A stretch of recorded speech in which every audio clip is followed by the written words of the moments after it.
from UNEP's Regional Office for Asia and the Pacific. And it's my pleasure to welcome you all to this regional briefing on the outcomes of the CBD SBSTTA-24 and SBI-3 virtual meetings and the preparation for the third open-ended working group on the post-2020 Global Biodiversity Framework. And as you may know, this regional briefing session is co-organized by the UNEP and the South Asia Cooperative Environment Program, SACEP, supported by the Secretariat of the Convention on Biological Diversity.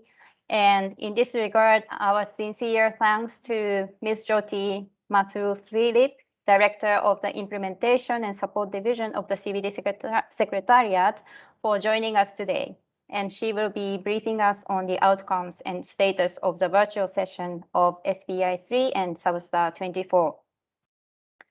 And also, we will probably be joined later on by the Mr. Francis Ogwa, co-chair for the post-2020 open-ended working group, who will be updating us on the draft post-2020 Global Biodiversity Framework and the upcoming third meeting of the open-ended working group. And today, we have the representatives of government agencies, NGOs, academic institutions, private sector, as well as international organizations from countries mostly in South Asia, but also from other regions and sub-regions. And we are really pleased to note that we have the focal points of not only CBD, but also other biodiversity-related conventions who joined us today. So we very much hope that today's session will help you in getting an overview of the outcomes of recent meetings of SBSTTA and SBI, and also updates on the development of the new Global Biodiversity Framework. And the session will also help countries in the region in their engagement in the future process leading to the CBD COP15. And now, before we proceed, I'd like to make some housekeeping announcements. And for those of you who have not registered to the meeting through the online page, please kindly send your name, official designation, and the country, and if possible, email addresses through the chat box, so we can include your name and details in the list of participants, and also use the information in sharing the presentation materials and other relevant information after the meeting. And also during the session, we'd like to kindly request you to mute your microphone when you are not speaking. And after the presentations, we will have some time for Q&A. So if you have any questions, please kindly send them through the chat box. And we will be monitoring those questions received, and we'll bring them to be responded by the speakers in the Q&A session. And please also note that this session is being recorded, and we will make the presentation materials available to you after the session. So with this, I'd like to proceed with the opening session. And first, it's my pleasure to invite Dr. Dechen Sering, Director for UNEP Asia and the Pacific Office, to deliver her welcome remarks. Thank you, Makiko. Excellencies, delegates, ladies and gentlemen, it is on behalf of the UN Environment Programme, it is my pleasure to welcome government representatives and important stakeholders of the biodiversity-related conventions from 8 South Asian countries. Our discussions today will cover the post-2020 Global Biodiversity Framework for the period 2021 to 2030. We will look at the implementation of all the key biodiversity-related conventions for the next decade and how it is integrated in this framework. I would like to first express my sincere appreciation to Mr. Francis Ogwa, who will share his perspectives and inputs as a co-chair for the post-2020 open-ended working group. I would also like to thank Dr. Rahman, Director General of the South Asia Cooperative Environment Programme, and his team for their support in co-hosting this meeting today. I would also like to acknowledge the support provided by the third phase of the ACP MEAs project, funded by the European Union, led by my colleague Dr. Balakrishna Pisupati, in organizing this session. And I would also like to thank my colleague, Ms. Jyoti Mathur Philippe, Director of the Implementation and Support Division at the Secretariat of the Convention on Biological Diversity, for joining us today and for briefing us. And I would like to thank our national focal points I know who've been very busy in preparing for the upcoming 15th meeting of the Conference of Parties to the Convention on Biological Diversity. And as you know, this meeting will be held in two parts, one in 2021 and 2022. So today's briefing session will focus on the outcomes of the 24th meeting of the Subsidiary Body on Scientific, Technical and Technological Advice, SBSTTA-24, and the third meeting of the Subsidiary Body on Implementation, SBI-3. These were convened virtually during May and June 2021, and they have informed the development of the first draft of the post-2020 Global Biodiversity Framework that was released on 12 July for consultations in preparing for the third open-ended working group of the Convention on Biological Diversity. Ladies and gentlemen, this and next year will be crucial to lay the foundation for sustaining life on our planet. As you know, many major published scientific assessment reports have all highlighted that we are losing species in an unprecedented rate, and terrestrial, coastal, marine ecosystems are all being severely degraded. These implications are becoming clearer and more severe year by year. And as we continue down this path, we think of food security, water supplies, livelihoods will be threatened, as will our ability to fight diseases and face extreme events. If you look at the COVID-19 global pandemic, it has highlighted the fragility and the importance of really preserving nature. Therefore, we need an ambitious, robust post-2020 global biodiversity framework for a sustainable shared future. We need high ambition on biodiversity outcomes, but they must be matched by financing, institutional capacity, and political commitment to achieve such outcomes. We know that if we deliver on the global biodiversity framework, it's going to require considerably strengthened accountability mechanisms, for example, through reporting and review approaches. And we need efforts to enlist the private and non-governmental partners. We have to move outside our environmental circles to finance, business, social justice partners. This is going to be essential. So if you think of biodiversity, we have to talk about monitoring frameworks. These are really important aspects. I hope that today's session will contribute towards strengthening the regional network and cooperation across South Asia, as well as the synergies in the implementation of the different biodiversity-related conventions. South Asia is already leading and committed to biodiversity conservation, with the Government of India as a presidency for the UN Convention to Combat Desertification and the Convention on Migratory Species. The government of Pakistan is serving as a global host for World Environment Day 2021 with the theme of ecosystem restoration and focusing on resetting our relationship with nature. We also marked the launch of the UN Decade on Ecosystem Restoration 2021 to 2030.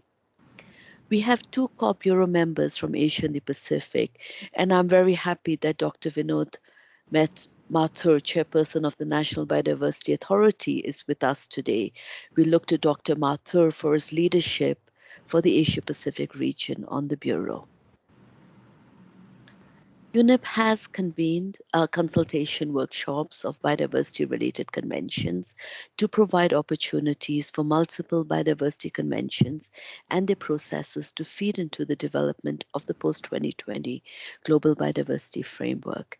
In this regard, I look forward to having fruitful discussions in today's 2-hour meeting, and I hope this will result in deeper understanding of the outcomes of SBSTTA-24 and SBI-3 meetings, as well as a first draft global biodiversity framework, including how the aspects of different biodiversity-related conventions are integrated in this framework. I sincerely hope that the discussions during this meeting will provide a useful basis for your further negotiations in the development of the post-2020 Global Biodiversity Framework and in the lead up to the forthcoming 15th Conference of Parties of the Convention on Biological Diversity. And I look forward to South Asia coming together on key important issues for the post-2020 Global Biodiversity Framework. UNEP is committed to continue to support the efforts of South Asian member states in these important efforts. Once again, I thank you for the opportunity to deliver these welcome remarks, and I look very much forward to your active participation in this meeting. Thank you for your kind attention. Thank you very much, Dechen, for your welcome remarks, providing the overall context and setting the theme for today's meeting. So now I'd like to invite Dr. Masmur Rahman, Director General of SACEP, to deliver his welcome remarks. Thank you very much. Dr. Dechen Sering, Director for UNEP Asia and the Pacific Office, the eminent resource persons, distinguished participants, colleagues, ladies and gentlemen. On behalf of South Asia Cooperative Environment Program, it's a great pleasure for me to welcome you for this virtual regional briefing for South Asia and CBD SBSTTA and SBI outcomes jointly organized by UNEP and SACEP. I undertook the position of Director General of SACEP just a day before yesterday, last Monday, and happy to work with you all for making our region's environment a clean, safe, and a better place to live for all future generations. I take this opportunity to thank all national focal points of SACEP for their excellent cooperation extended to the Secretariat, and sincerely looking forward the same during my tenure as Director General as well. Ladies and gentlemen, conservation of biodiversity was one of the high priority of SACEP since its establishment in 1982. We have been undertaking a number of activities together with our partners in the past towards achieving the goal of conserve the biodiversity in the region. You are aware that all countries in the region are rich in biodiversity, and the majority of the population are dependent of the biodiversity for their livelihood. It's our utmost responsibility as a present generation to conserve these resources for the benefit of the future generations. Dear colleagues, we all are facing the most difficult, challenging times of ever in our life due to the COVID-19 pandemic. As coronavirus grieves the goal, years of economy and people's lives change overnight, the COVID-19 pandemic has become a pivotal moment of realization for humanity. As government take drastic action to get a grip on the pandemic, save lives, and reignite economy, this is the time we all realize that transformative change in our society as it and also it's urgent. And compared to the slow global response to the climate and biodiversity crisis, the current crisis shows that change can happen quickly if there is the will. The adoption of a new global biodiversity framework has been understandably delayed, but the need for a transformative framework is greater than ever. We now need a green recovery that recognizes the importance of nature, that tackles the climate and biodiversity crisis simultaneously, which kickstart an ambitious decade of systemic change that builds a resilient economy, healthy communities, and a thriving nature world. Ladies and gentlemen, as a regional intergovernmental organization, SACEP understood its mandate towards assisting its member states to enhance their capacity to make science-based decisions on various environmental issues in the region. In this regard, we believe that this virtual briefing is a timely one, as the CBD Secretariat convened the 24th meeting of the subsidiary bodies on scientific, technical, and technological advice, and the third meeting of subsidiary body of implementation in virtual mode during May-June 2021, where a number of decisions are made, and also COP15 supposed to held in this year. SACEP hope to continue these activities in the future ahead of global environment forums, which will give our member countries an opportunity to discuss and share their concerns and expertise with regards to the subject area to be negotiated at those forums. At last, I would like to thank our partner, the UNEP, for organizing this very important virtual briefing together with SACEP, and we look forward for continuity of these in line with future major global environment forum. Finally, I wish you a very fruitful session ahead. Thank you very much for passion sharing me. Stay safe and healthy. Thank you. Thank you very much, Dr. Rahman, for your welcome remarks, really highlighting the importance of the transformative change and the robust global biodiversity framework, which is really important also in the context of the post-COVID-19 recovery process. So thank you very much. So now it is my pleasure to invite Dr. Balakrishna Pisupati from UNEP to give an introduction to the briefing. Thank you, Makiko. Good morning, good afternoon, good evening, colleagues from wherever you are joining. My colleague Deshan Shering, the Regional Director for Asia Pacific Office of UNEP, Dr. Masamur Rahman, my colleague Jyoti Mata Philip from the CBD Secretariat, participants, national focal points to the Convention on Biological Diversity, as well as other biodiversity conventions, experts, representatives of civil society organizations, youth colleagues, a warm welcome and greetings from UNEP as well as the UNEP Regional Office for Asia Pacific. It gives me a great pleasure to welcome you all for this regional briefing, which, as you all know, is in preparation for the third open-ended working group of the Convention on Biological Diversity that will discuss the draft post-2020 Global Biodiversity Framework that is scheduled to be held between 23rd of August and 3rd of September. My name is Balakrishna Pisupati and I work at UNEP, focusing on issues of international environmental governance. I also lead the program supporting countries in terms of enforcement on compliance to multilateral environmental agreements that belong to the biodiversity cluster, the chemicals, waste, and pollution clusters.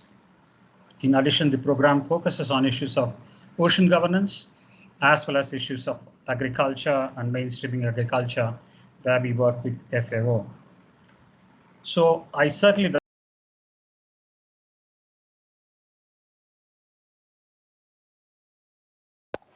Bala, I think we lost your sound. Okay, I think, yeah, it just got muted. Sorry. I just welcome this opportunity to join you all, a lot of old friends and new friends. And as it was mentioned in the introductory presentations, the purpose of organizing this session is to help countries in the South Asia region come together to understand the outcomes of two very important meetings, subsidiary body meetings, that contributed to the current draft of the Global Biodiversity Framework, the 24th meeting of the subsidiary body on scientific, technical, and technological advice, and the third meeting of the subsidiary body on implementation. So we certainly would like to reflect on the outcomes that led to the discussions of preparing the first draft of the Global Biodiversity Framework. But we are also doing it in the context of about 17 years of our experience implementing some of the biodiversity targets, starting, many of you probably are a part of the process for long, starting from the 2002 Global Biodiversity target that we set for ourselves until 2010. And we had another round 2011 to 2020. And currently we are setting a targets for the next 10 years, 2021 to 2030. So certainly a very important event for a lot of us. Not only focusing on the convention, but also those who are working on issues of sustainable development. So it's a great pleasure for UNEP to be partnering with our regional office in organizing this session. But this session is being organized in several different regions. We have a session for Africa tomorrow, for West Asia, for Pacific, for Caribbean, and also for Latin America and Central and Eastern Europe in the days to come, and a session for the youth, and all of them to contribute to the discussions on for the post-2020 Global Biodiversity Framework. So with that, I certainly look forward to engaging with you, keeping in touch with you, and supporting the finalization of the framework in the days to come. Thank you very much. Thank you very much, Bala. So now we can move to the session 1, which will focus on updates on the post-2020 Global Biodiversity Framework, as well as the SBSTTA-24 and SBI-3 outcomes. And first, it's my pleasure to now invite Ms. Jyoti Mathu-Philip, Director of the Implementation and Support Division of the CBD Secretariat, to provide updates on the outcomes and processes related to SBSTTA-24 and SBI-3 and expectations for the third meeting of the open-ended working group on the post-2020 Global Biodiversity Framework. So Jyoti, please, you have the floor.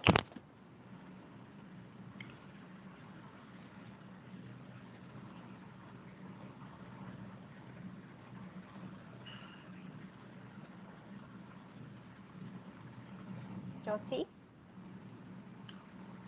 would you be able to unmute your microphone? And I was busy talking.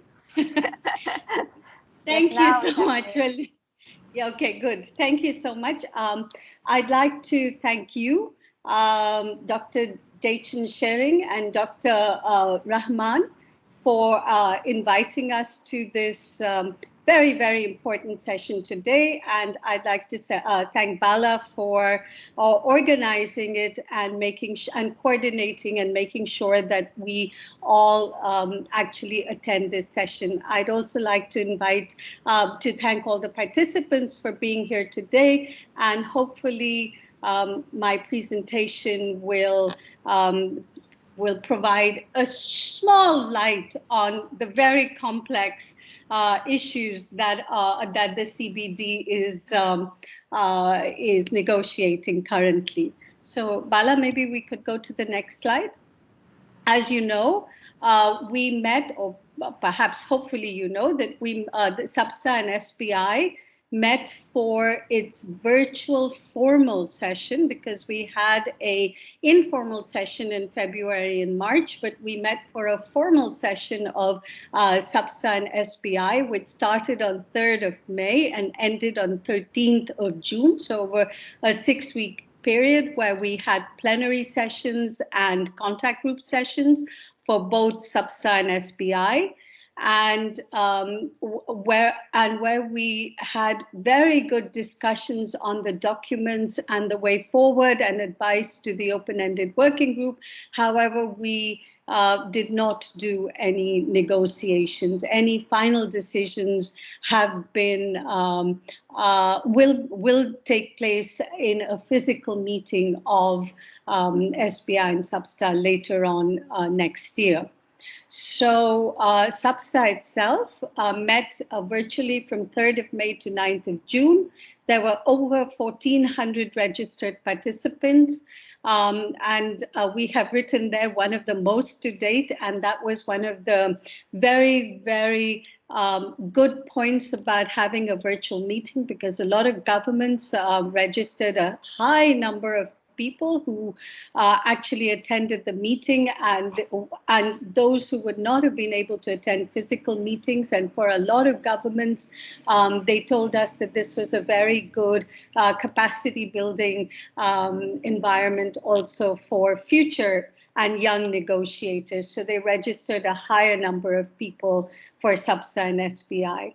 So SBSTTA had 9 plenary sessions and many contact groups for more detailed text-based negotiations. But as I said, no decisions were made. So we had, as I said, built on the informal sessions of SBSTTA in 2024 and Feb 2021, and that was one of the really great experiences we had, because we could reduce the amount of time in plenary because of that, and put more of the time where it was needed in the contact group, in contact groups. There was one agenda item 3, which was directly related to the open-ended working group, and that was on the monitoring framework and all the components, etc., and the detailed information on the percentages and numbers that should appear in the open-ended working group 3, in the first draft of the post-2020 Global Biodiversity Framework. Bala, next, please.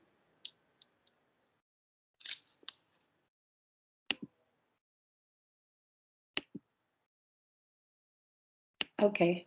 No, we missed one slide. So there were 6 items which made draft recommendations for COP. And were approved as documents. These were on the post-2020 Global Biodiversity Framework, scientific and technical matters. I just talked about that. The 5th edition of the Global Biodiversity Outlook, synthetic biology, agriculture and biodiversity, risk assessment of GMOs, and the IPBES's program of work.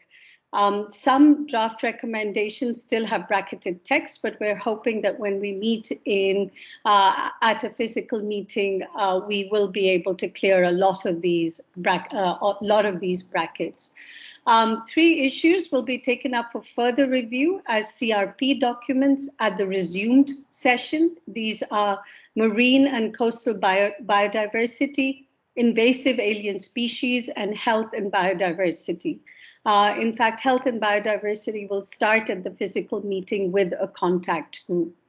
The recommendations will be formally adopted at the in-person resumed meetings of SBSTTA, which will hopefully happen early next year.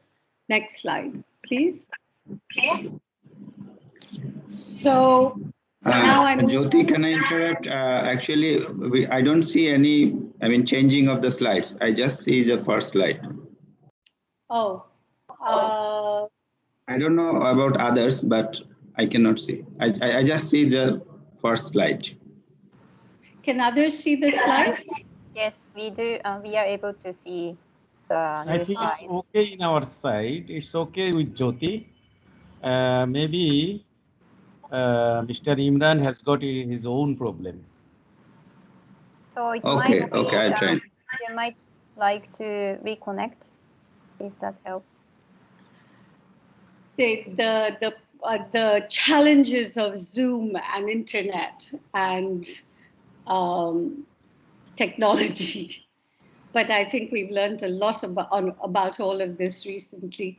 So if I may continue and move on to SBI, for which I am the secretary, so I have more information if you need from me, but basically we met from 16th of May to 13th of June. We had over 1,000 registered participants, which is a huge difference from our physical meetings. At SBI-2, we had, I think, 460 participants, which already was a lot more from the first meeting of SBI. So this was really a fantastic number of participation, a very high number of participants participated at the SBI meeting. We had 116 parties, 160 CSOs and other stakeholders. We had 9 plenary sessions and a lot of contact groups. In fact, a lot of contact. Sorry, it's okay. I think some people may wish to mute, please. Thank you. So we again built on the informal sessions that took place in March. And we had a special virtual session on biodiversity, One Health, and COVID-19, which was held in December of 2020, and in September, which I'm sorry we have not put on the slide, we also had a special virtual session on resource mobilization, and on the agenda item resource mobilization, and a session on monitoring, review, and reporting. So an open-ended forum for review and reporting. So the outcomes of SBI-3, we had draft recommendations prepared for COP for all but one item, and 4 draft recommendations were approved as L documents, although 3 of them are bracketed, fully bracketed. We have several of the draft recommendations included advice on key elements for the first draft of the post-2020 Global Biodiversity Framework. And these were on implementation support mechanisms, enabling conditions, responsibility and transparency, outreach and awareness, on capacity building, science and scientific and technology transfer, resource mobilization, cooperation, so a huge bunch of issues. However, and a lot of these, and the co-chairs, I'm pleased to say, did make use of these recommendations when they with us, the Secretariat drafted the first draft of the Global Biodiversity Framework, which you can see, which you can access online now. Like SBSTA, several of the draft recommendations are bracketed.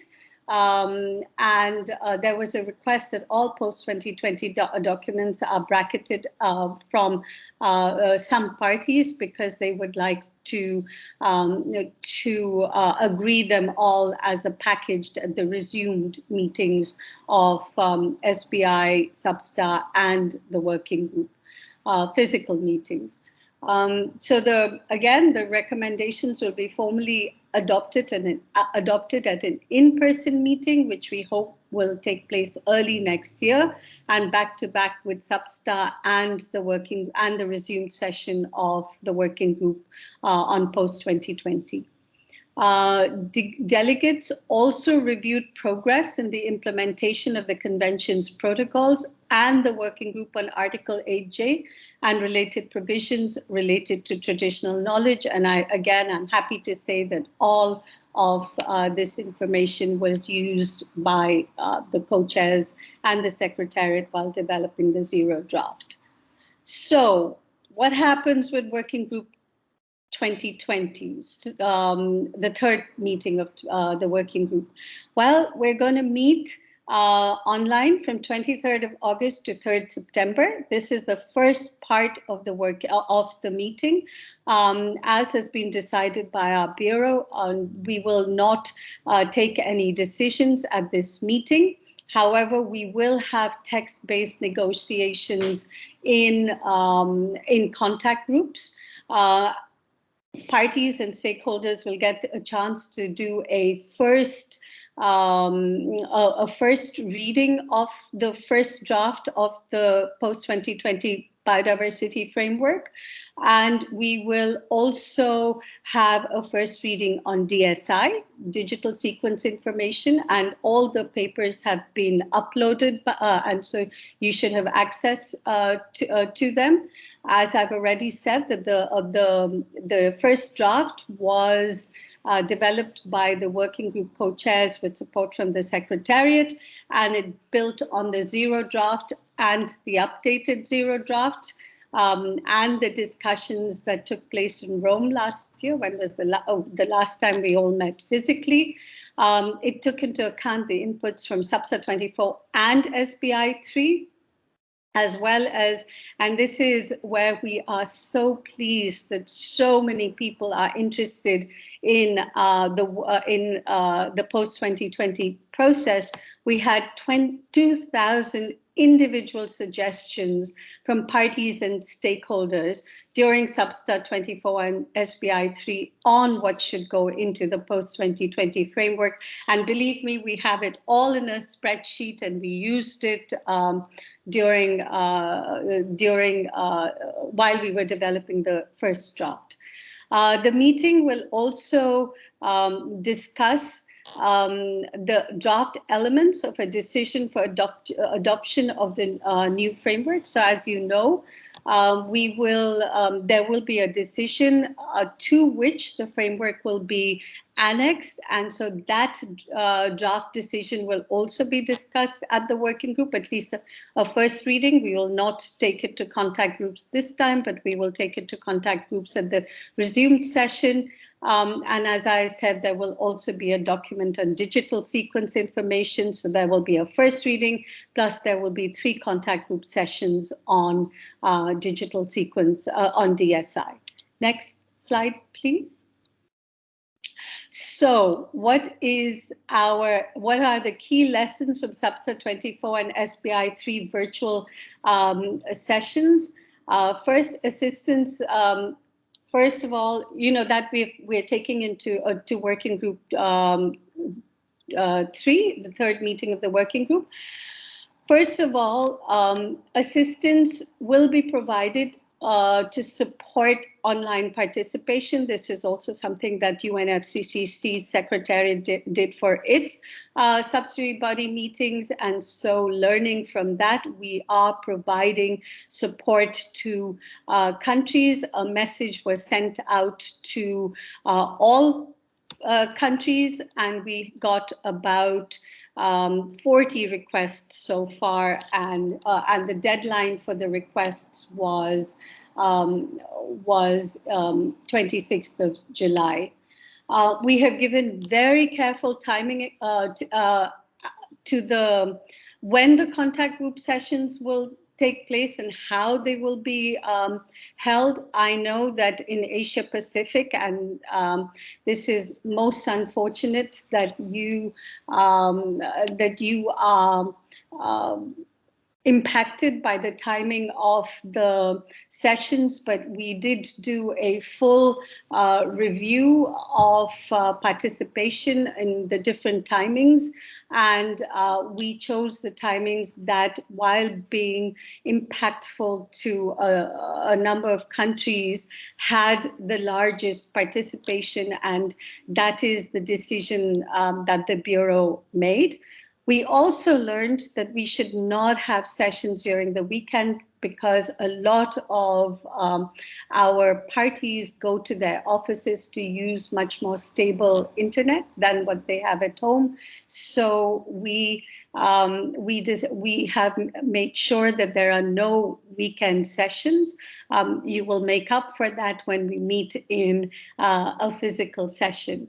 And finally, we know that an in-person meeting is needed to conclude the substantive agenda of advice items and approve the final draft of the post-2020 Global Biodiversity Framework, although we also recognize that the contact groups had extremely good outcomes, and therefore we hope during the contact group meetings in August and September that there will be actual text-based discussions, and that the ownership will move from our side, from the co-chairs and the secretariat to the parties. We will resume and complete all the work in a physical meeting. And as I said, the second part of the working group meeting is expected to be held in person early next year, back to back with the physical resumed meetings of SBSTTA-24 and SBI-3. And I think that's it from my side. And yeah, I think you'll find all of our information available online, and I will now hand over to back to you, Makiko and Francis. Thanks a lot. Thank you very much, Jyoti, for a very helpful overview in terms of the outcomes of SBSTTA and SBI, and also the expectations for the third meeting of the open-ended working group. So you may have questions related to what was what's presented by Jyoti.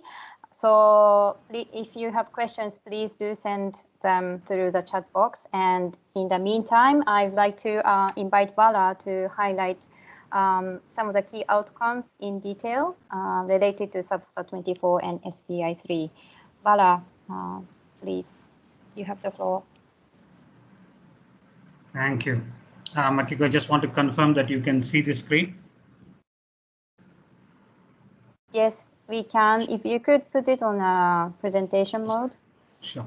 Thank you. Is it okay? Yes, perfect.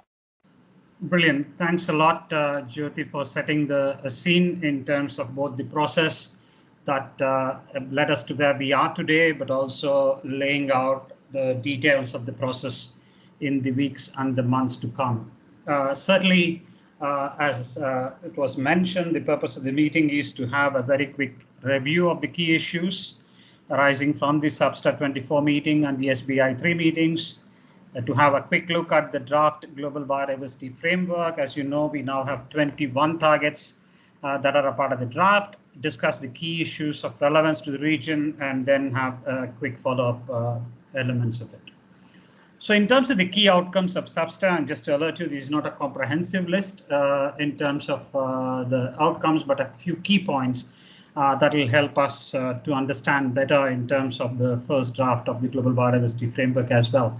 And of course, SBSTTA did discuss the post-2020 Global Biodiversity Framework related issues, where the focus to a large extent was looking at the monitoring framework, like the ad hoc technical expert group to work on it, the use of United Nations system for environmental and economic accounting, national systems to be put in place, consolidation of activities, but also to look at some very specific inputs into preparing a set of headline indicators.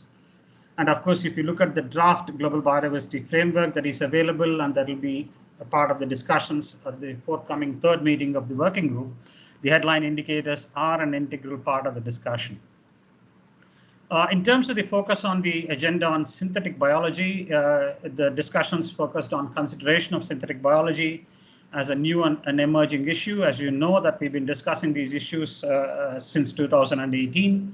So the discussions continued, but there was also a focus on broad and regular horizon scanning for the developments related to synthetic biology and the process for this regular and broad horizon scanning to continue. So certainly there were a lot of discussions within the context of synthetic biology and its implications in the overall context of the convention as a whole. There was also a discussion, as it was mentioned briefly, risk assessment and management, where the key elements are related to establishment of an ad hoc technical expert group on risk assessment, but also a request for an expert assessment on engineered gene drives. As I mentioned, these are some of the key points that were discussed and the outcomes of SBSTTA, as you can see in the outcome documents. SBSTTA also discussed marine and coastal biodiversity, where issues related to strategic review and analysis of program of work, support issues related to marine litter and others were also discussed. And there was also a discussion on modifying the descriptions of what we call as EPSAs, the ecologically or biologically sensitive areas. SBSTTA also considered issues related to agriculture and biodiversity, where the focus was more on issues of conservation and sustainable use of soil biodiversity, where it focused on the plan of action that was developed for the period 2020 to 2030 through an international initiative for the conservation and sustainable use of soil biodiversity. Discussions were also held on issues of invasive alien species, where the focus was on looking at draft methods, tools, and strategies. And as mentioned before, focus was also on biodiversity and health. SBSTTA also considered the issue of biodiversity health, where the discussions were revolving around the issue of a draft action plan and also looking at the social and environmental dimensions of health. In terms of the outcomes of the SBI-3, the subsidiary body on implementation, as mentioned before, SBI did consider a set of agenda items for discussions, focusing on the post-2020 Global Biodiversity Framework. In addition to others, it considered long discussions and had reflections on the Gender Action Plan, a communication strategy, as well as a set of implementation and capacity building issues discussed under the implementation and capacity building plans. There was also discussion on resource mobilization and financial mechanisms, where the inputs that were provided to SBI focused on the need for enhancing synergies in resource mobilization, looking at the need for national finance plans. As you know, now we do have the numbers that are available for effectively realizing the post-2020 global biodiversity framework. So the discussions focused on how at the national level, countries can start preparing some kind of financing plans in support of realizing the post-2020 global biodiversity framework. And there was also discussion on dedicated biodiversity fund. On issues of capacity building, technology transfer and cooperation, knowledge management and communications, certainly a very, very comprehensive agenda for discussion at SBI. For those of you who are a part of the virtual discussions would have realized that a lot of energy and time was spent on looking at this. Of course, relevant to some of the discussions that we are having now, the focus was on issues such as the small island developing states, modalities for capacity building, establishment of a global knowledge center, and also an informal advisory committee on communications. So to an extent, these are some of the key elements of SBI-3. But in terms of elements such as reporting, assessment, and review of implementation, countries did recognize, stakeholders did recognize that the national biodiversity strategies and action plans are the most important and key vehicles, not only in reflecting the emergence or the subsequent adoption of the global biodiversity framework, but also NBSAPs to play a very critical role in translating the intent of achieving our mission and vision, the 2030 and 2030 vision of the convention, where the NBSAPs are expected to play a very, very important role. Discussions were also held about more clarity and reporting on issues related to national commitments, including set of peer review mechanisms and issues related to that. And as Jyoti was mentioning, a lot of these discussions will open up for the in-person session where we will have some very specific agreed recommendations that will go into COP15. There was also a discussion on settling the timelines for review. Starting from COP16 onwards, a set of ideas were discussed to be firmed up and confirmed in the in-person meeting of SBI-3. Two very specific items related to Nagoya Protocol or access and benefit sharing focused on specialized ABS instruments, where discussions were on the indicative criteria that we decide on what those specialized instruments are, where the specialized instruments can be invoked, and also Article 10 of the Nagoya Protocol that focuses on the issue of global multilateral benefit sharing mechanisms. Many of you who follow the ABS negotiations or the Nagoya Protocol negotiations would realize that Article 10, adopted at COP10 in 2010, requested parties to explore the possibility or the need for establishing such a kind of a mechanism. So the discussions focused on the establishment of an ad hoc technical expert group to focus on it, but of course the details to be worked out with options that are being provided as a part of that discussion. So these are some of the key outcomes in terms of the overarching issues, the agenda items, and the key outcomes that was discussed at the SBSTTA and the SBI-3 meetings. So I'll stop there, Makiko, and if colleagues have any questions, they may raise any question before we get into the next part of the presentation. Thank you very much, Bala, for providing additional details in terms of key elements and issues discussed at SBSTTA-24 and SBI-3. So at this point, we'd like to invite 2 to 3 questions related to what has been presented so far by Jyoti and Bala. If you have any questions, please, you can use the raise hand button, and also you can also send your questions through the chat box. So far, I do not see any questions sent through the chat box. If you have any, if you'd like to ask any questions at this stage, you could also raise your hand. I do not see any hands at this point. So Bala, you might like to continue with your presentation. Sure, thank you. As mentioned that we were expecting Mr. Francis Ogwal from Uganda, one of the co-chairs of the working group, to join us.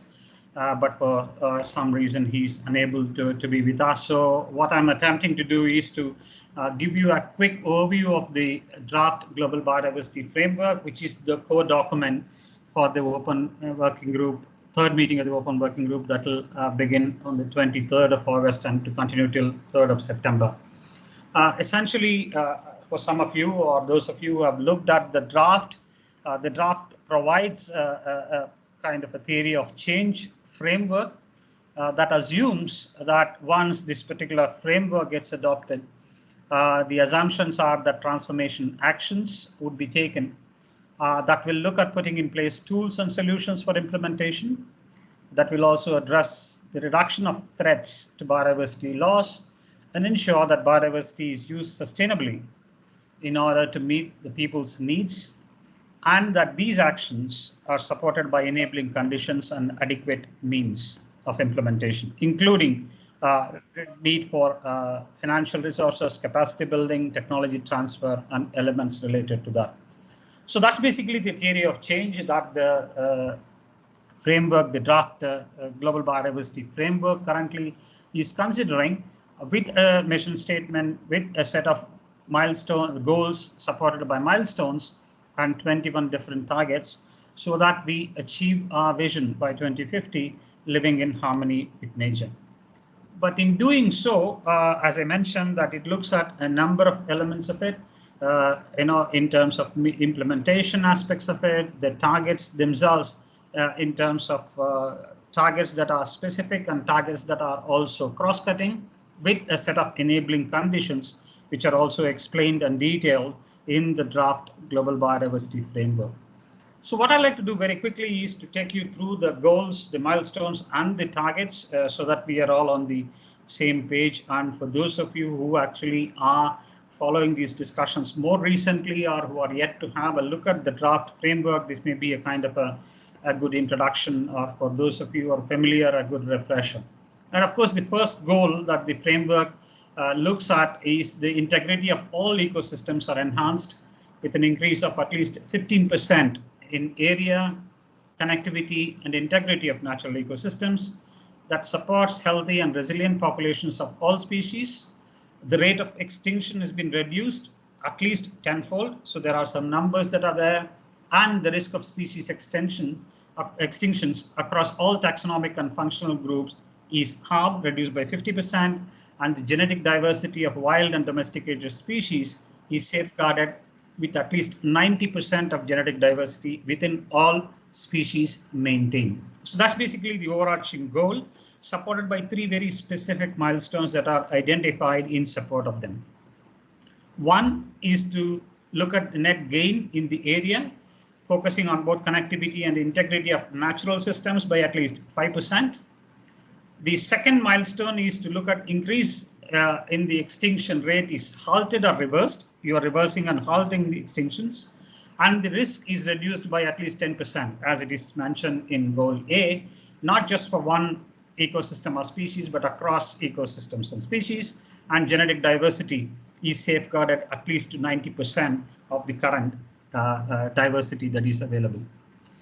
Goal B focuses on the contributions of nature, but those contributions to be appropriately valued by the people on this planet. They are maintained or enhanced through conservation and sustainable use, not just for the sake of conservation, but it also supports the global development goals for the benefit of all. And this particular goal is supported by 2 milestones. One that looks at the contributions of nature to people that are fully accounted and inform all relevant public and private decisions. So a very, very significant element of mainstreaming here.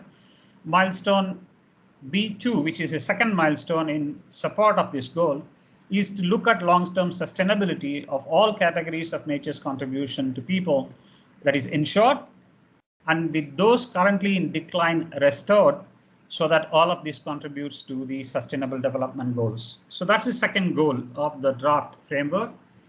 The third goal, or goal C of the framework, focus on the benefits arising from the utilization of genetic resources that are shared equitably and fairly, with a substantial increase in both monetary and non-monetary benefit share, including for conservation and sustainable use of biodiversity. And this goal is supported by 2 milestones.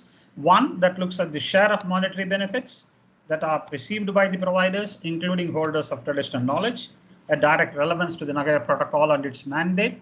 And the second milestone looks at just not monetary, but also the non-monetary benefits, such as the participation of providers and holders of traditional knowledge in research and development that actually has seen a substantive increase during the period of this particular framework. The last and the fourth goal is goal D, that looks at implementation elements of it, the gap between available financial and other means of implementation, and those that are necessary to achieve the vision by 2050 is closed. So the gap as much as closed as soon as possible. It's supported by 3 different milestones. One that looks at adequate financial resources to implement the framework that are available, progressively closing the financing gap up to at least $700 billion per year by 2030. The second milestone looks at adequate and other means, including capacity building, development, technical and scientific cooperation, technology transfer, to implement the framework until 2030 that are available and deployed. And lastly, adequate financial and other resources for the period 2030, which is beyond 2030 to 2040, are secured or committed by 2030. So a very, very important goal and a very ambitious goal, I must say, in terms of supporting the implementation of the framework. But in support of it, a set of targets, as you all know, have already been drafted, and that is going to be the basis for discussion during the 3rd working group. Target 1 calls for ensuring that all land and sea areas globally are under integrated biodiversity inclusive social planning, addressing land and sea use change, retaining existing intact and wilderness areas. The second target focuses on ensuring at least 20% of degraded freshwater, marine and terrestrial ecosystems are under restoration, ensuring connectivity among them and focusing on priority ecosystems. So a large part of the ecosystem based work is actually combined under this particular target.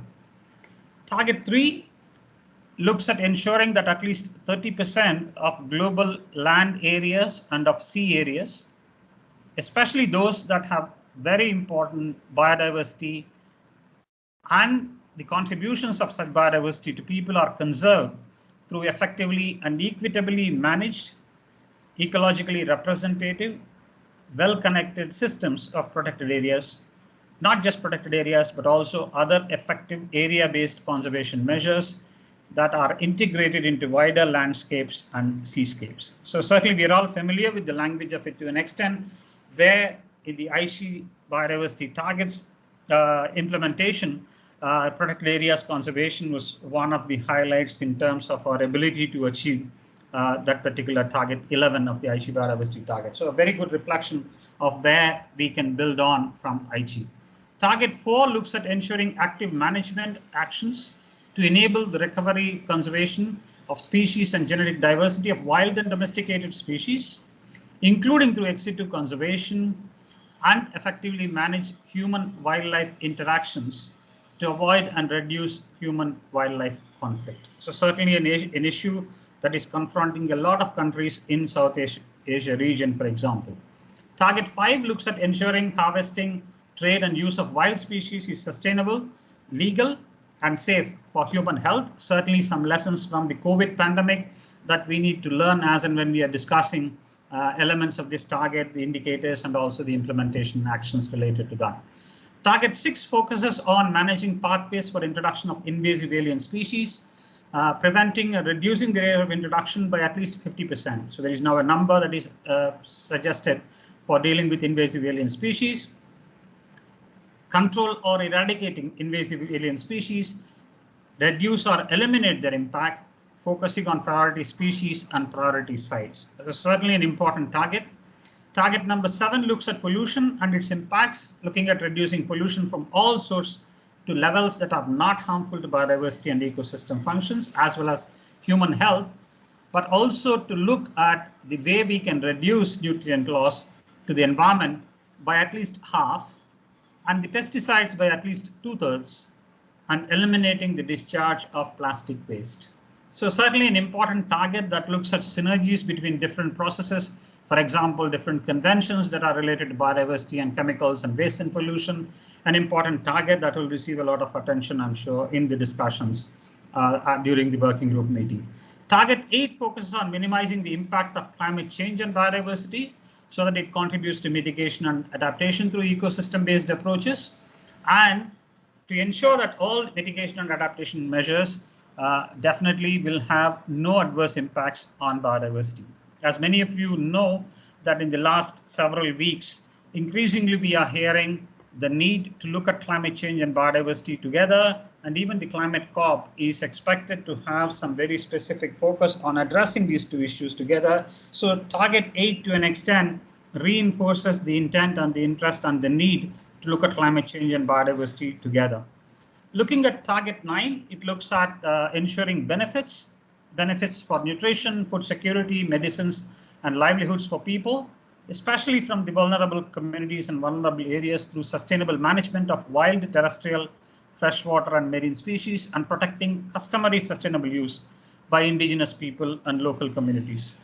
Target 10 looks at ensuring all areas under agriculture, aquaculture, and forestry are managed sustainably through conservation and sustainable use of biodiversity, increasing productivity, and also improving the resilience of these production systems. Target 11 looks at maintaining and enhancing nature's contribution for looking at the quality, the quantity of various elements in support of biodiversity conservation, water, production of hazard, and extreme events for all people. Target 12 looks at the increase in the area of, access to, and benefits from green and blue spaces for human health and well-being in urban areas and other densely populated areas. A kind of a target that's in terms of its scope extremely wide and huge in terms of the implementation responsibilities that come along with this target. Target 13 looks at implementing measures at global level as well as at the country level to facilitate, and very interestingly, the draft uses the word facilitate, not regulate, to facilitate access to genetic resources and to ensure the fair and equitable sharing of benefits arising from the use of genetic resources, and as relevant, the associated traditional knowledge, including through mutually agreed terms and prior informed consent. How do we achieve all of it? A set of targets that focuses on the tools. One is to look at integration of biodiversity values into national policies, regulations, planning and development processes, poverty reduction strategies. To look at target 15 looks at all businesses, that looks at public and private, large, medium and small, in terms of assessing their dependencies as well as their impacts on biodiversity from local to global, but also to focus on reducing the negative impacts and increasing the positive impacts. So certainly an important target focusing on private sector. And target 16 looks at ensuring that people are encouraged and enabled to make responsible choices and have access to relevant information and alternatives, taking into account cultural preferences to reduce by at least half the waste and issues related to overconsumption of food and other materials. Certainly it's a much more people-centered, behavior-related target that we all should be paying our attention to. Target 17 looks at establishment of strengthening the capacity of implementation measures to prevent, manage, and control potential and adverse impacts of biotechnology and biodiversity on human health, reducing these impacts, a direct reflection of the Cartagena Protocol and its mandate. But also, target 18 looks at not just the finances that are available, but it has a very interesting language in terms of looking at redirecting, repurposing the available resources that are there. In terms of reform or eliminating incentives, especially that are harmful to biodiversity, by at least $500 billion per year. And that's the target that we are setting for ourselves. And target 19 looks at increasing financial resources from all the sources to at least $200 billion per year, including new and additional and effective financial resources, increasing by at least 10 billion per year of international financial flows to developing countries, leveraging private finance, increasing domestic resource mobilization, taking into account national biodiversity finance plans, strengthening capacity building, technology transfer, and scientific cooperation to meet the needs of implementation commensurate with the ambition of the goals and targets of the framework.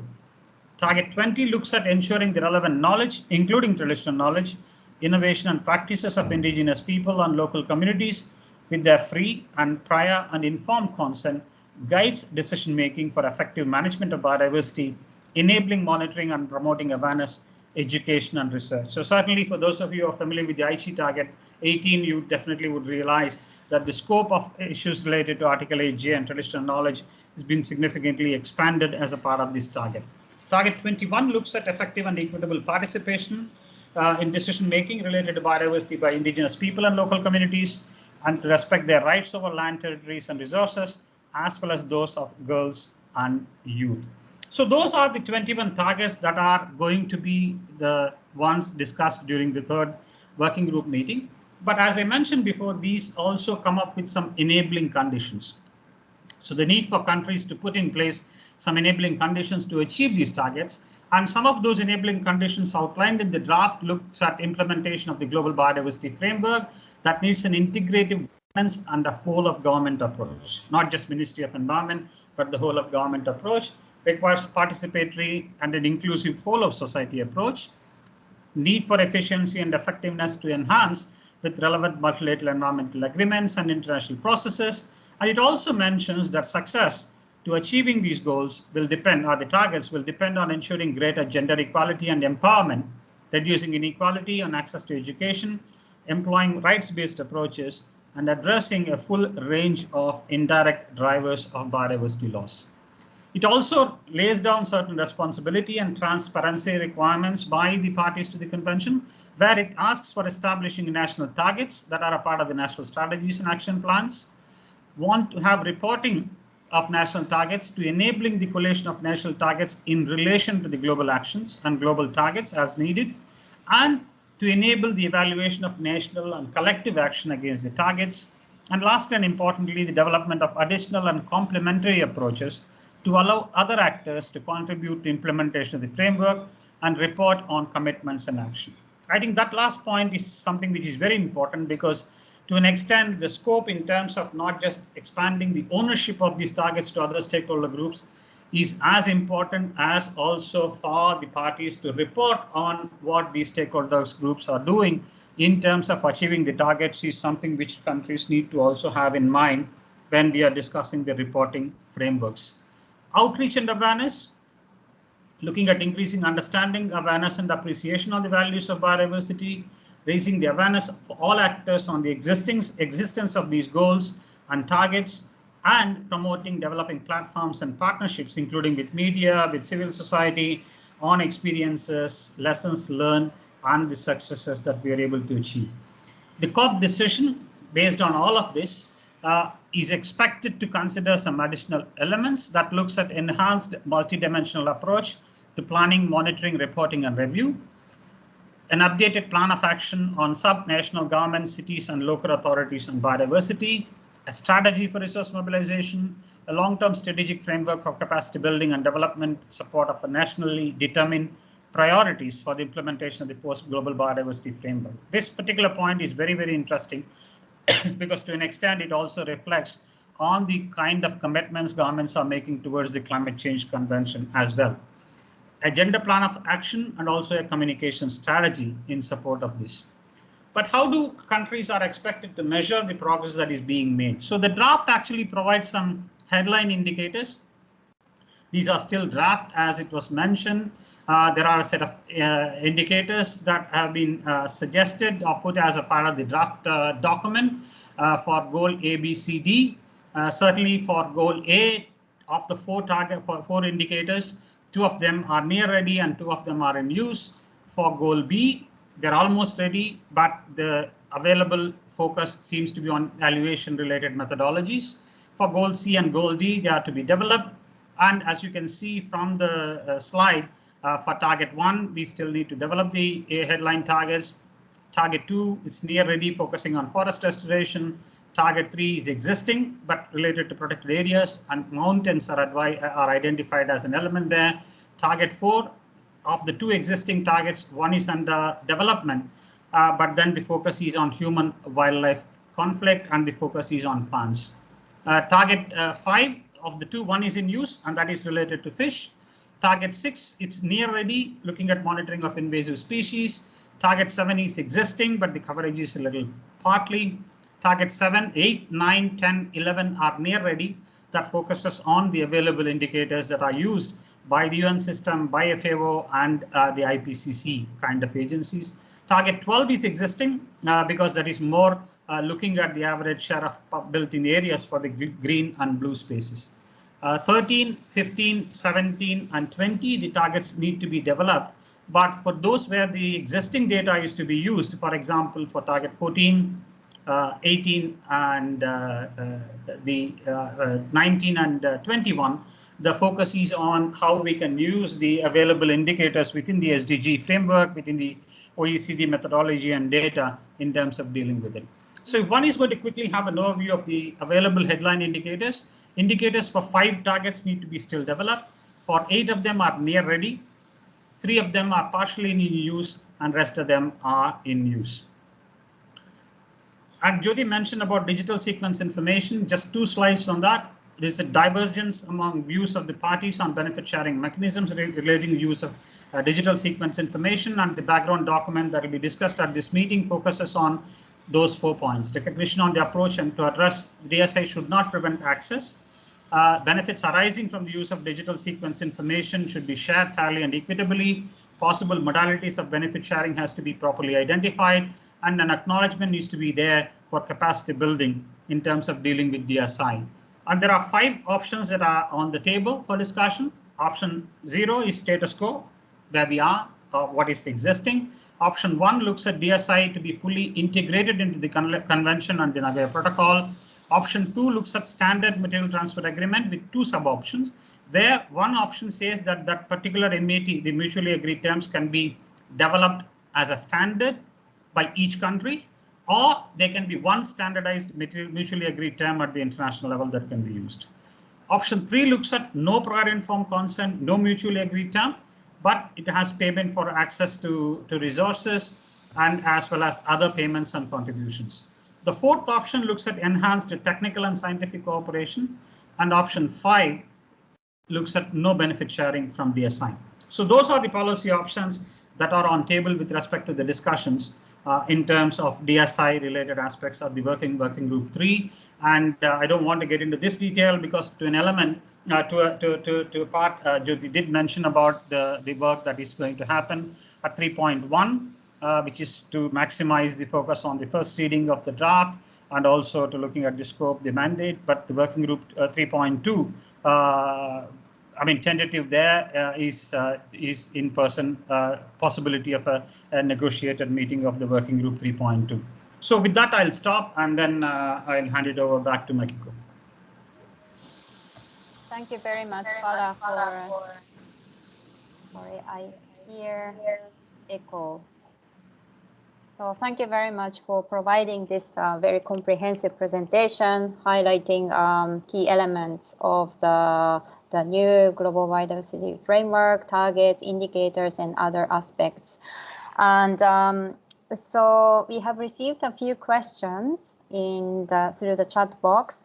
But before opening the Q&A session,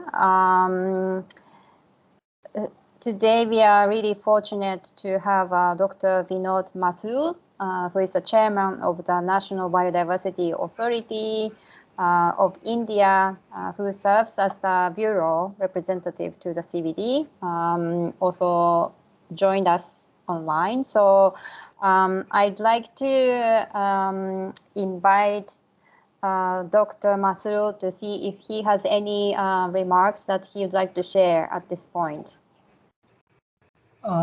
Thank you for providing this opportunity, and thank you, Bala, for a very exhaustive presentation.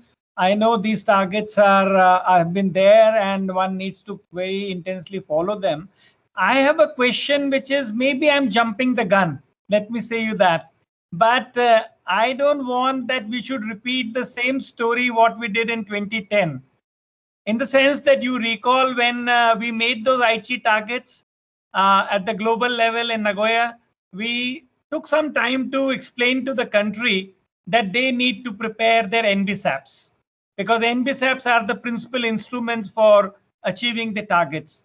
And then, of course, there was a delay and countries started making that. I talk of India, we also took time. And then by 2014, we were having our own national targets. And then we started following and monitoring doing that.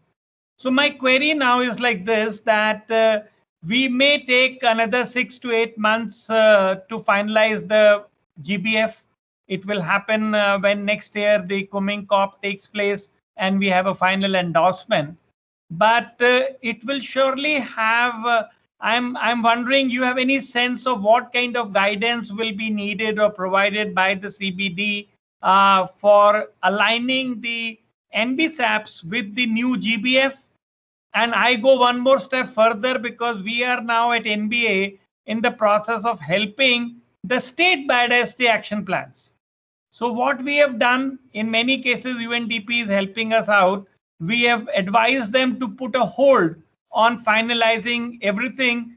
Not that the GBF will be drastically different, but it must be aligned now when the GBF comes into place in 21 or 22, whatever year we put. Then we will have to first align the NBSAP, and then we start aligning the SBSAP. So I just wanted to ask you that, do you have any sense that how these things will get ultimately related, and will there be an advice? And see, in the past when we prepared the SBSAPs, there were some technical and funding supports were also available. That's why I'm saying I'm jumping a few more guns, but it will be nice to have, because this is the same for South Asia. So once you answer it for or respond to India, we will also be telling others.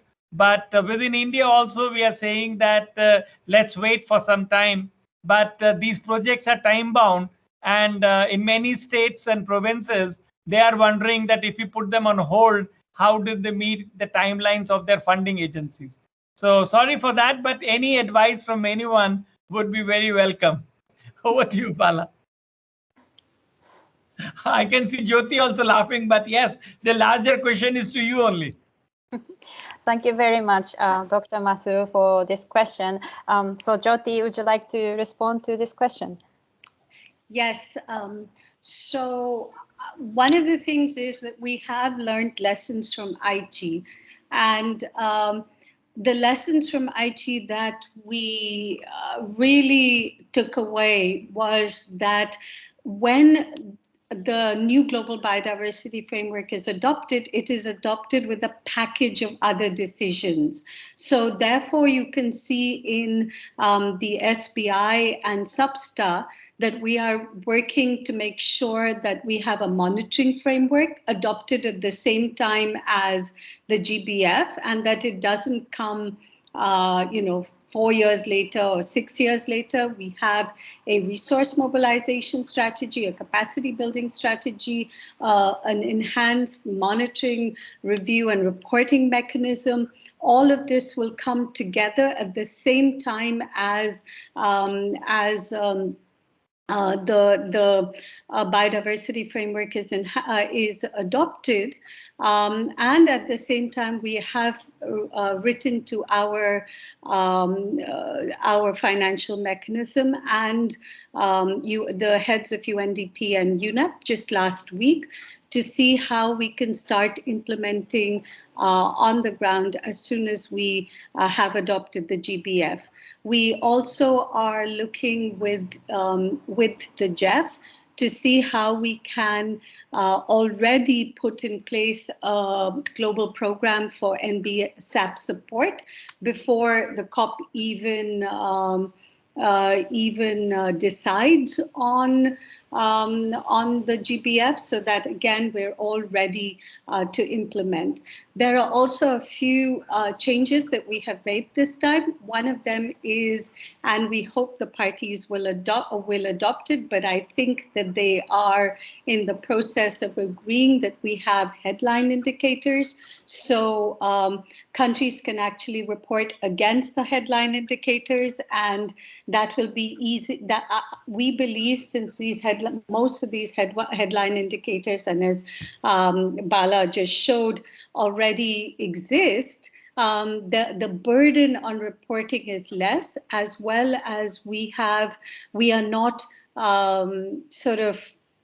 One of the biggest problems we had during Aichi, from what I understand, and I wasn't at the Secretariat, but I hear what our staff say, was that sometimes there was like reconciling oranges with apples. So the national indicators didn't always weren't always compatible with the global indicators, and that made it very difficult for us to do any kind of monitoring through the 10 years. So with the acceptance that we are going to have if it's agreed, headline indicators, this will make it much easier to monitor how the framework is being implemented.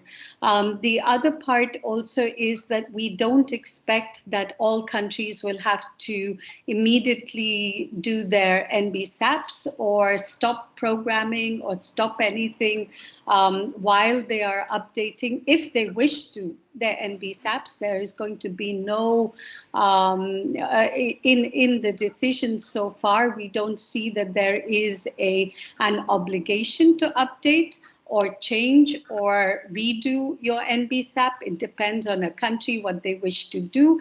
The Aichi implementation of the Aichi target still continues to be relevant.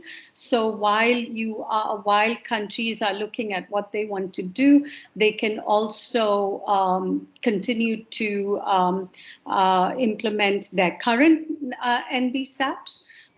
There also is a part in the monitoring decision, if you look at it, and the document on national contributions, very much like the climate change contributions, NDCs. So if countries adopt that, then they can just send us what their contributions will be, which they can then annex to their NBSAP. So they're not different, they're not things that are different, but these contributions could be much easier to track. So there are a whole lot of lessons that were learned during the Aichi targets to ensure, we hope and fingers crossed, that we are not in exactly the same position that we are in now, 10 years from now, so that we have actually bent the curve on biodiversity loss and that we are towards regeneration. I hope that helps a bit. Thanks. Thank you very much, Jyoti. I see a hand by Bala. Would you like to add? Sure. I mean, I'll directly respond to Vinod's Mathur's comment, because having been associated with the convention for 14 COPs, let me mention that revising or updating the national biodiversity strategies so that they are in tune with the new targets, the new enabling elements, or the implementation mechanism certainly is going to be important. But for all the parties to the convention, none of them are starting with a clean slate. You already have the revised frameworks, and for example, India revised it, adopted it in 2014, and as late as 2018 and 2019, countries have been updating and revising their NBSAPs. So one way to understand the effective implementation of using NBSAPs for implementing the post-2020 framework is to actually look at the existing strategies and action plans and fine-tune them, not essentially redoing or redesigning or completely coming with a new strategy or a new action plan, which is going to take time, which is going to require resources, and all that certainly is going to be challenging. So my first response is that yes, it is going to be a bit of a timing issue, because the more countries delay to fine-tune their NBSAPs, aligning themselves with the new framework, the time is going to be lost. So that's the first point. The second element of it is, in doing so, it is also an opportunity for countries to reflect on not just the process of developing an NBSAP, because a lot of discussions focuses on how you develop an NBSAP. It should be participatory, it should be synergistic, it should have all the elements, it is all important. But currently the priority is not so much on the process, but in terms of what elements of a country's NBSAP can easily be aligned to the new framework and start working on them, and then slowly work on things which are less aligned or which are absolutely not in alignment and those kinds of things. So having said that, based on my experience, these are my personal comments, countries which certainly will need, because remember, decisions are taken at the global level, but the responsibility of implementation is at the country level. So the responsibility for realizing the targets are countries. So countries need to be a little bit more careful and a little bit more, looking back in terms of experiences of how they were able to use the available indicators in terms of both assessing the progress of implementation, but also on reporting the implementation elements of it. But what I see in this new framework, two elements are a little progressive. First element, it is now asking for consideration by the parties to look at their commitments. So certainly upfront countries can say that these are the commitments, but it's subject to countries agreeing or disagreeing at COP. The second element of it, it also asks in terms of not spreading the ownership of implementation by the other stakeholders, but it is also asking for reporting on how other stakeholders are also implementing the elements of this particular framework. And that is the so-called non-state actors and their responsibility to deal with implementation. I think if countries can look at their NBSAPs from two angles. One, try to see how much they already can align with the new framework. It doesn't require too much of time and too much of resources to do it. Start with that, the low-hanging fruit. And secondly, to look at how they can address the indicators, usage of indicators, and come up with some innovative ways of reporting so that they actually can essentially use the National Biodiversity Strategy Framework, not as a document that responds to the targets of the Convention on Biological Diversity or the framework, but it can certainly help, and it can be an overarching document like the National Development Plans and the SDG kind of plans that countries can use. So I see countries need to actually start working on using their NBSAPs already, notwithstanding for development of full set of indicators like what we did in the first phase, and also looking at revising their NBSAPs before countries started. I think those two lessons we have learned, and we should avoid doing those mistakes again. Thank you. Thank you very much, Bala. I see a hand raised by Mr. Suleiman Haider. Mr. Haider, would you like to comment? Yeah, thank you. And I think interesting discussion went on, and Bala, my old friend, very old friend here. Yes, I have got some new friends here today. So we have got Rotna and so many others are very Ilham.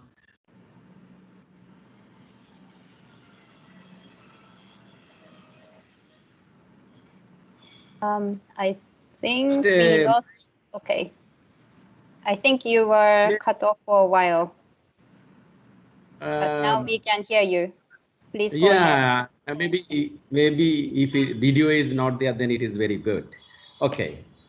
So, Bala, mainly I would highlight 2-3 issues. We have got some 21 targets in our hand for implementation of post-2020 global biodiversity framework. There are some new elements added up. So at the country level, if we consider, the present status of, say, policy level, say, mainstreaming of biodiversity, then I think still we need to go a long way in terms of, say, realizing and materializing all these targets or country level applicable targets. That's why I am a bit in line with, I am raising my voice in line with our NBA chairman, Dr. Mathur, that if we don't revise or update NBSAP, at least we should do something at the country level to deal with 21 targets.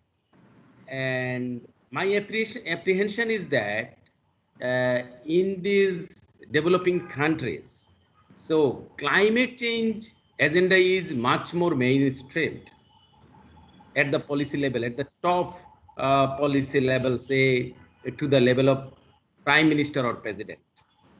So whenever we are putting some targets like say we have to put say 500 billion per year, 150 billion per year, then we know there are similar targets and there are some, we are trying to put targets for Paris Agreement, implementation of Paris Agreement, say for adaptation, we are looking for adaptation and mitigation, we are looking for say 100 billion per year.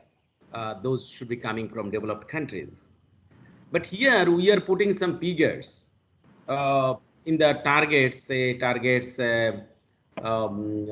especially targets say 18 and targets 19, target 19. There are some figures, 500 billion, 200 billion and 10 billion per year. So how to, my apprehension is how to make these figures realized, and what is the way, whether international say development partners, multilateral, bilateral, or say developed countries are agreed to provide such kind of financial flow, resource mobilization to the CBD. That is very important, and for every country it is important. But at the national level also, we need to work out, in some forum, I have also attached the importance on, inviting high level, very high level, political leaders like prime ministers in the biodiversity, meetings, say, so that like climate change, UNEP is doing that, so that, this kind of, urgency is much more established, mainstreamed into that high level. So that is my, I think, apprehension how to materialize this these targets. And of course, NBSAP at the national level, if we do not look back NBSAP, we need to do something, say at least say put in place some say discussion among the stakeholders, among the ministries, development ministries, and then come to a consensus, so that these 21 targets could be first of all could be mainstreamed into various processes, ministries, development sectors, and then implementation should move ahead. Of course, there are similarities with HDG and all other relationship is there, yet there are some new targets are there. So we need to deal with all those things. We will be working with those. Thank you so much, Bala, and all the colleagues, all the friends who has organized this very important discussion. Thank you all. Thank you very much for this important comment. Would anybody like to comment, Jyoti, Bala, on this point of mainstreaming? Maybe, yeah, let me start. I mean, certainly, Mr. Haider, yes, I read me correctly that I'm saying that there is a need for NBSAPs to be updated and to be aligned with the new targets as and when they get adopted. So there is no discussion about it. It needs to be done. And in terms of your second point, in terms of resource mobilization, I think, yes, it is an uphill task. It is going to be a challenging task. And if you remember, when we met, for example, at COP11 in India, one of the decisions that were taken in terms of the financing part of it, not the financial mechanism, but financing part of it, was that by 2015, the parties would come up with a kind of a financing plan for the Aichi biodiversity targets. And the idea behind asking the particular plan to be prepared at the country level is exactly to address that point you mentioned, is that it's very easy for us to set the targets. And to an extent, when some of these numbers are being worked out, it is essentially based on some kind of a formula, some kind of a calculation that are set by experts and discussed and then deliberated, and the numbers are provided. But essentially, to translate those targets, those numbers into real when it comes to implementation of it, it actually is a joint responsibility. It's a responsibility of the parties themselves, who actually come with people who are able to provide the resources, people who need the resources, and all those kinds of brackets. So to me, again, it's my personal comment. Two things are very important at the national level of our parties to do. Number one is that given that we still have time between now and the decision that will be made on some of these targets, it is urgent and very important for countries to start looking at assessing what kind of biodiversity finances are already available, how much of finances were mobilized for the Aichi biodiversity targets 2011 to 2020, how much of them were effectively used, and certainly come up with a kind of an that is the reason why this particular COP on this particular decision related to the targets on financing is also asking for a national finance plan. The finance plan is not to look at this the amount of resources we need, but this is also the amount of resources we can mobilize. And I'll give you one very specific example because my friend and colleague Ratnadira from SACP is here. Because in 2016, we organized a very interesting meeting in Sri Lanka, where one of the agenda items was very simple, is to assess how much of money is available per year in the country on expenditure related to biodiversity. We didn't have experts, we didn't do any big studies, and there were no consultants. It was just a group of about 20-25 colleagues who got together, who did a back of the envelope calculation. And we were so shocked and surprised that the amount of money that is available runs into a couple of $100 million per year on biodiversity. So one of the very important exercises that countries need to do as soon as possible, as quickly as possible, is to assess how much of money is available. Of course, Dr. Vinod Mathur may be aware, because when I was chairman of the National Biodiversity Authority in time for COP11, the National Biodiversity Authority did a survey of the available amount of money in India for biodiversity conservation. And some of the numbers were just mind-boggling. And these are money available for biodiversity conservation already. So one of the very urgent things that countries need to do, which is to help some level of discussions on setting the targets, is to also come up with what is the requirement and what is already available. To an extent, it is not about the availability that is a challenge, but it is also the nature of deploying those resources that are a challenge. We have had countries, for example, when the biosafety protocol was adopted, we had countries with one lab working on biotechnology, receiving grants from 6 different donors on capacity building for biosafety.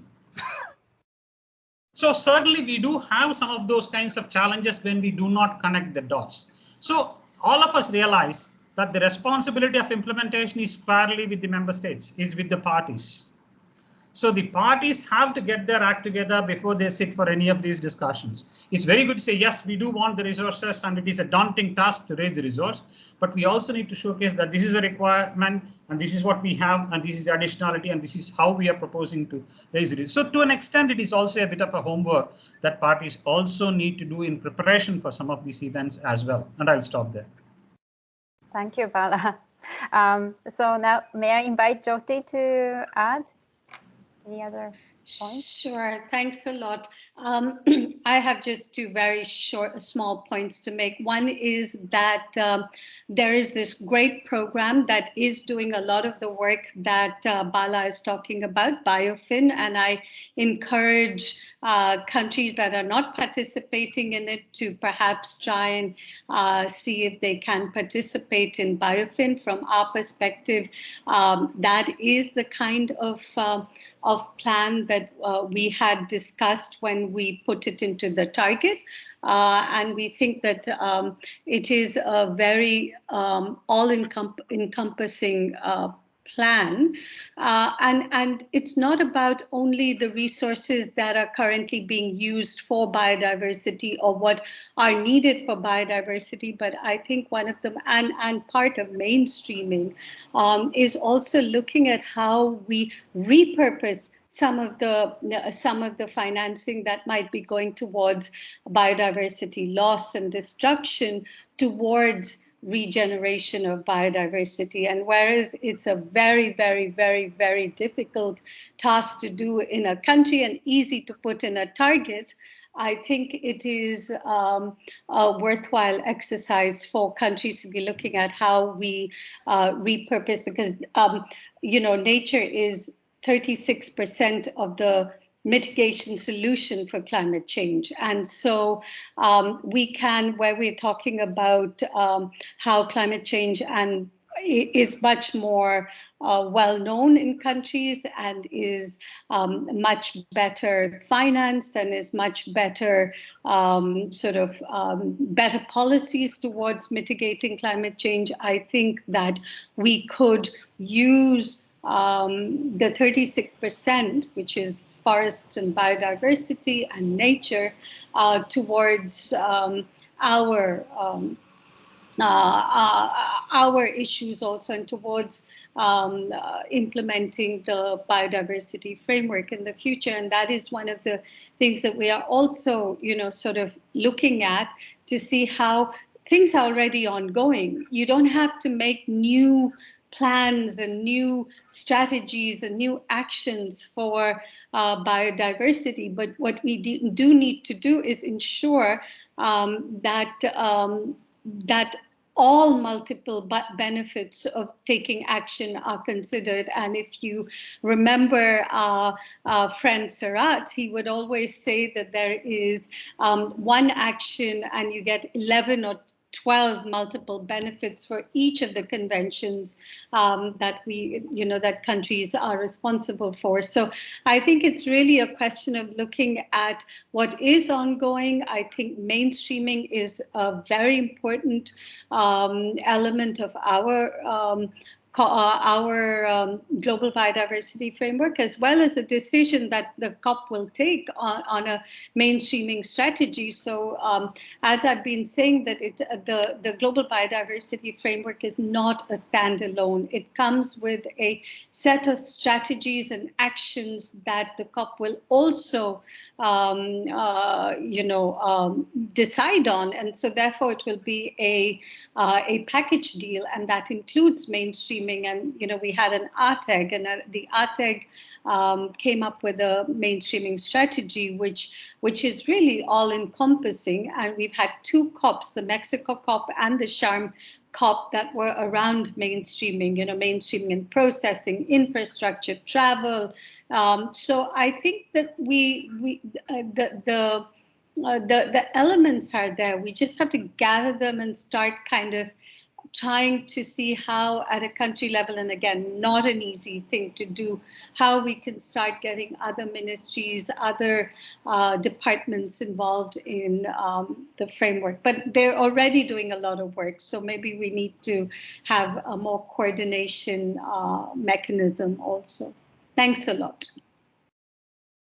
Thank you very much, Jyoti. And I think you really touched upon a very important aspect of the need for this coordinated approach. And I think in that regard, it's very positive that we have today the focal points of not only CBD, but also other biodiversity-related conventions. And I think for these discussions on national level, resource mobilization or review of available resources, it will be very important and key to also bring together these focal points of multiple biodiversity conventions and also real conventions to be able to identify where the synergies could be identified in terms of also resource mobilization efforts.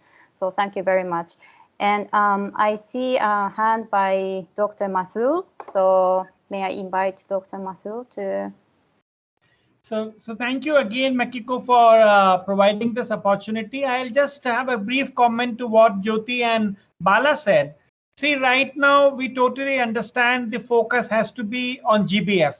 We need to get it approved, endorsed, through virtual meetings, hybrid meetings, face-to-face meeting.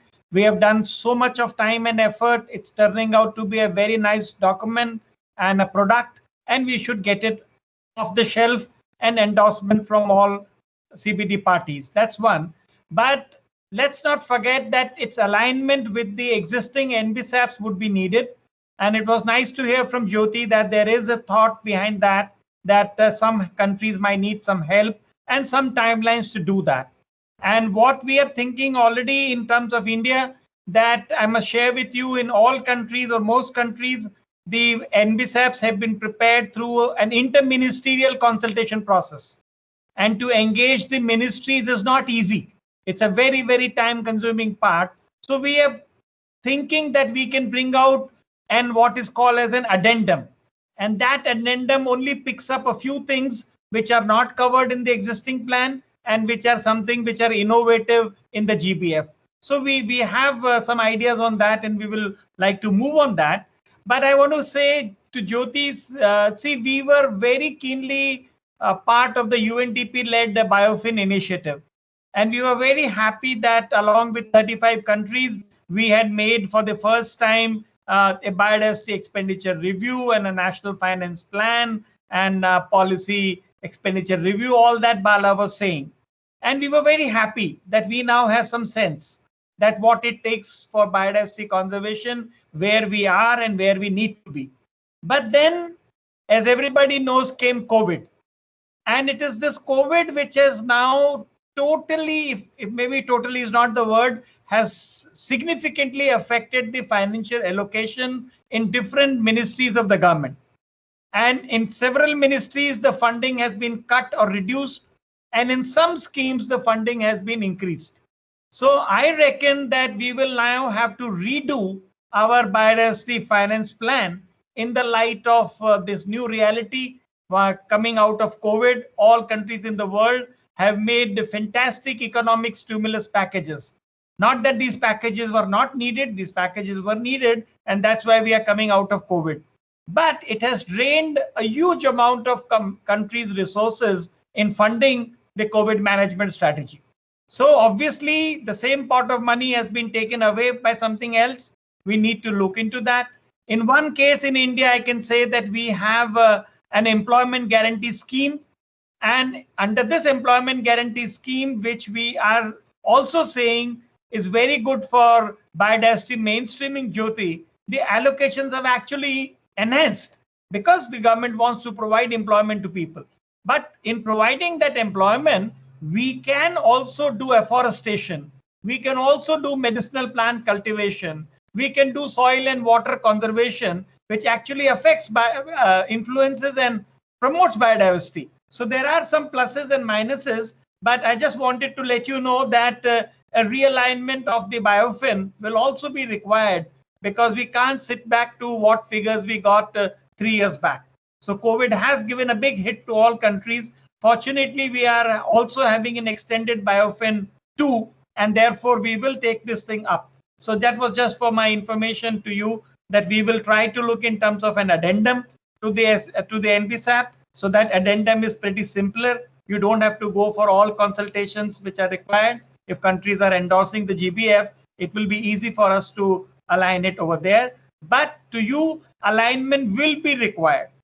See, otherwise, we may today not take it as a priority, but it may have the risk of going the Aichi targets way if countries are not actually aligned to make it as a national target. Thank you once again. Sorry for taking all your time. Thank you very much. I see your hand, Bala, and we also received 3 questions in the chat box.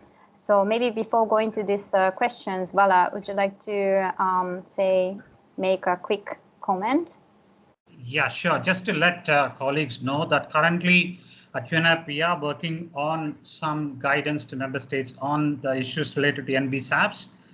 As well as that point you raised, Vinod, about realigning the financing elements of it and some guidance for the national financing plan. So you can expect some guidance and related details available by the first quarter of next year. How nice. How nice. Thank you. Thank you, Bala. So now I'd like to just look at this question sent by Ms. Alice Hughes, which says statistics on genetic diversity don't make sense. It's not measurable, and we have too little data for the vast majority of species. And she also put a question saying that Aichi targets took years of development and were achievable. Some of these targets are too theoretical, and too few targets deal with drivers and mechanisms behind biodiversity loss. How do speakers think we can overcome this gap to enable us to achieve goals? Okay, Bala, would you like to start? Sure. To an extent, I mean, coming from a background in agriculture, because my PhD is in agriculture and biotechnology, and also having worked on issues related to wild crop relatives, genetic diversity for many years, I certainly echo that comment that was made by my colleague in terms of that 90%, because for those of us who work in both ex situ and in situ conservation actions on agrobiodiversity, we clearly know that putting that number is going to be too daunting even to measure.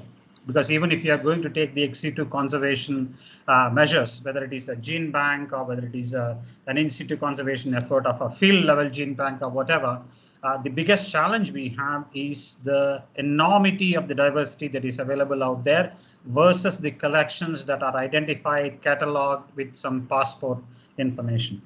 So personally, that 90% is a little bit of a surprising number for me, and certainly it needs to be looked at. And of course, colleagues from FAO are better placed to also reflect on that. The second element of it, which is related to that point that was also raised in the comment, is that in as much as we would like to deal with some of it, remember whether it is 10% or 50% or 80% or 90%, that particular target when it comes to wild relatives and croplands and agrobiodiversity, even though the target is going to be global, the only way we will be able to achieve is not action at the regional level, is not action at the national level, but it is only action at the local level. Because it is only at the local level you are able to document, you are able to identify, you are able to use, you are able to value add to the genetic diversity that is available. So that particular target, the indicator or all activities in support of that target, whatever is the way the target is going to be shaped up, finally, the onus of realizing that target has to be with the local communities and with the local people. That is where the genetic diversity, whether it is cultivated or wild, is at its best. And for many countries, this definitely will be an important element that they should consider when they are discussing this target, as well as aligning this target within their NBSAPs. Thank you. Thank you very much, Bala. Maybe we can move to the next question, also from Alice. How do speakers think Target 5, which is on wildlife trade, can be integrated with CITES? And how do we better integrate strategies to prevent biodiversity loss from both domestic and international trade in wildlife? May I invite Jyoti to comment on this? Sure, I've muted myself. So a lot of these targets, and I will also,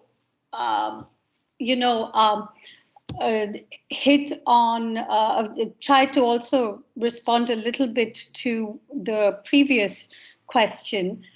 You have to understand that the co-chairs were given the mandate for a transformational and ambitious global biodiversity framework based on science.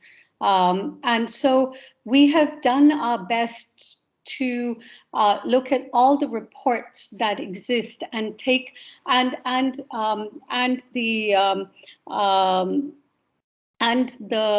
advice we got from Substa to pick up the numbers. These are not numbers that we just grabbed from the air and put in there. These are all based on something that is out there. We recognize that a lot of things are not able to be monitored properly, but looking at species and diversity, we we found that science says that we need to eventually have 90% of, the genetic diversity within each species. But more than that, you've got to realize that the goals are 2050 goals. So we have to start getting on the way in the next 10 years. Otherwise, we're not going to meet the 2050 goals. If we lose a lot of the diversity along the way, there is no point in 2050 to be, I don't know how we will be in 2050.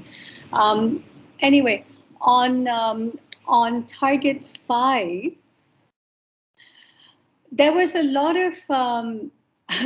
of discussion on this, and we thought about whether this should be about illegal trade or it should be about legal trade.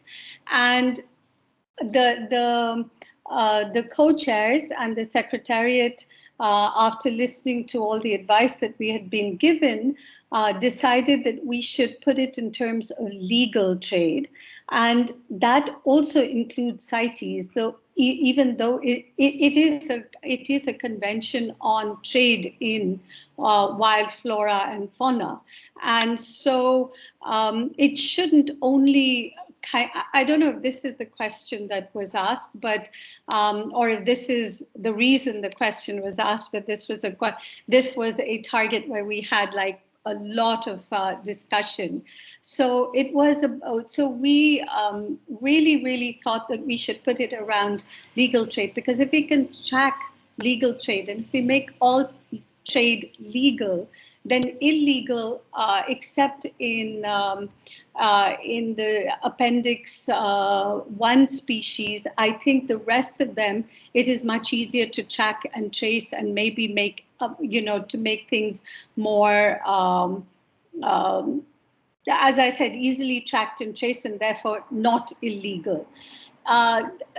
Appendix, the Appendix A is the species, endangered species, and that is much more difficult for us to, to track, but hopefully through this target, it will be manageable also. And our indicator for this, our headline indicators, is a CITES and IUCN indicator. So hopefully that, again, as I said, we don't want burden on countries, and we're trying to find, what already exists, and hopefully this will help countries to also deliver on this target. Thanks. Thank you very much, Jyoti.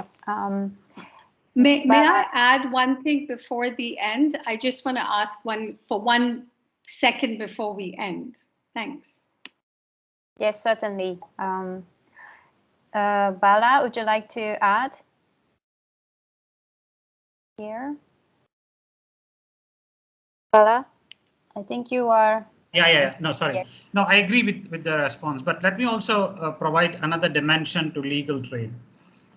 Because in addition to CITES that looks at trade in endangered species, we've got a whole UN agency, the UN Conference on Trade and Development, UNCTAD, that actually works at global, regional and national levels with a very specific mandate to look at trade in legal or legally traded elements of it.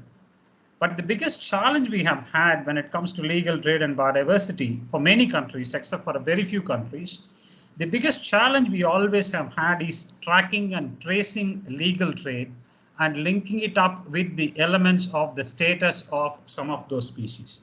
And I'll give you only one example before I close. In India, close to 970 species of medicinal plants are traded legally under one customs code classification. So in other words, the trade is happening, and to a large extent in many countries, the ministries of trade give a lot of incentives for increasing the trade and increasing the volumes of the material that get traded and that get exported.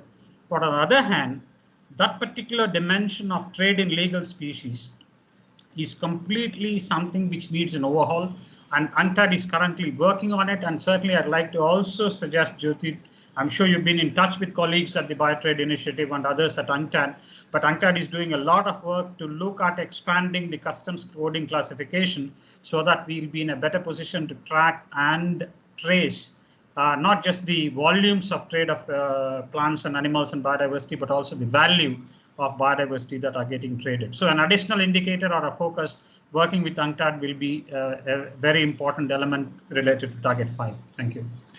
And if I may, we are in touch with UNCTAD and Biotrade, and I think one of the component indicators will come from UNCTAD, but there's also UNODC that we mustn't forget that are also helping with tracking and tracing containers with illegal trade. So I think there's a lot of work that's ongoing around target 5 already. I hope it will be scaled up and expanded, and in the next 10 years take a much different, higher scaled approach. Thanks. Thank you. And I like to note that we have already exhausted the 2 hours that has been allocated for this session. So before closing the session, I'd like to invite Jyoti to make the remarks. Yeah, thanks a lot. I just forgot in the beginning to request countries in Asia Pacific to register for the working group, because so far we only have 13 countries that have registered. Large number of participants, 106 participants, which is really, really great. From Asia Pacific, but if we could get, if countries that haven't registered could register, it would be, it would enhance the meeting of the working group. Thank you. That was my only one plea. Please register. Thank you. Thank you very much, Jyoti. And thank you very much to all the speakers, country representatives and participants from across South Asia and beyond for this fruitful session and dialogue today. And we were informed in detail about the latest updates on the outcomes of South and SBI virtual meetings and key elements for the new framework, and also expectations for the next meeting of the OEWG. And so we hope that today's discussions were useful for you and could become an important basis for further discussions among countries in South Asia in further engagement in the negotiation processes. And as mentioned to you earlier, we will make the presentation files available to you, and we will also send a link for a quick survey after the session to receive your feedback about today's session. So we would appreciate if you could kindly spend a few minutes to fill out the online form. So thank you very much again for your participation, and have a great day and good evening. Thank you. Thank you, Makiko. Thank you very much. Colleagues, thanks, Jyoti. Bye. Take care. Bye-bye. Have a great day. Bye. Thank you. Bye.